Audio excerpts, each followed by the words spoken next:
নাইক্ষ্যংছড়ি উপজেলায় দিনী জান্নাতের বাগান, জান্নাতের বাগান। আল মারকাজুল ইসলামী দারুস সুন্নাহ প্রতিষ্ঠান। কত সুন্দর পরিবেশে কুরআন হাদিসের বাগান।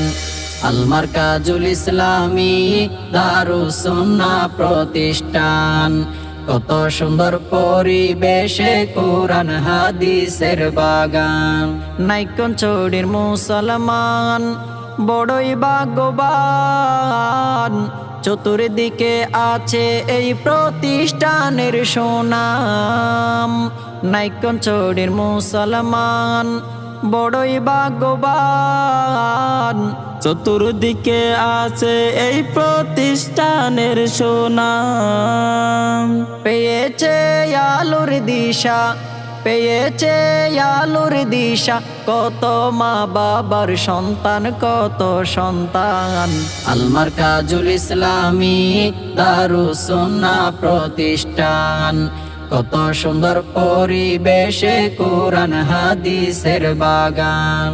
দ্বীনি জ্ঞান অর্জন করবে আমাদের সন্তান, হিফজ পড়ে হবে তারা হাফেজে কুরআন। দ্বীনি জ্ঞান অর্জন করবে আমাদের সন্তান, হিফজ পড়ে হবে তারা হাফেজে কুরআন।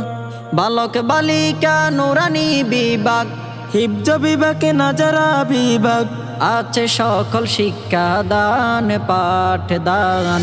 আল মারকাজুল ইসলামী দারুস সুন্নাহ প্রতিষ্ঠান। কত সুন্দর পরিবেশে কুরআন হাদিসের বাগান। নাইক্ষ্যংছড়ি উপজেলায় দিনী জান্নাতের বাগান, জান্নাতের বাগান। আল মারকাজুল ইসলামী দারুস সুন্নাহ প্রতিষ্ঠান। কত সুন্দর পরিবেশে কুরআন হাদিসের বাগান। আল্লামা হাজী ইউনূস রাহিমাহুল্লাহ, উনার তত্ত্বাবধানে হলো প্রতিষ্ঠা। আল্লামা হাজী ইউনূস রাহিমাহুল্লাহ, উনার তত্ত্বাবধানে হলো প্রতিষ্ঠা। নাইক্ষ্যংছড়ির বিদগ্ধ আলেম সুদৃষ্টি দিয়েছিলেন মাওলানা লুকমান, মাওলানা লুকমান।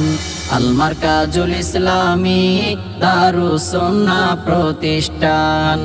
কত সুন্দর পরিবেশে কুরআন হাদিসের বাগান।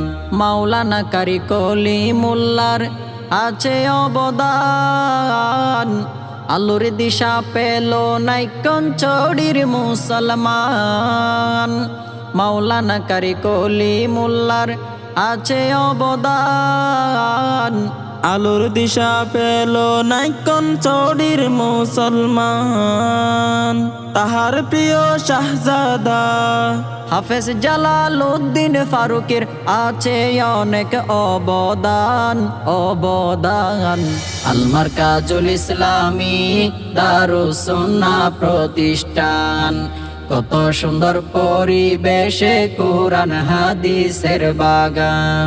নাইক্ষ্যংছড়ি উপজেলায় দিনী জান্নাতের বাগান, জান্নাতের বাগান। আল মারকাজুল ইসলামী দারুস সুন্নাহ প্রতিষ্ঠান। কত সুন্দর পরিবেশে কুরআন হাদিসের বাগান। আল মারকাজুল ইসলামী দারুস সুন্নাহ প্রতিষ্ঠান।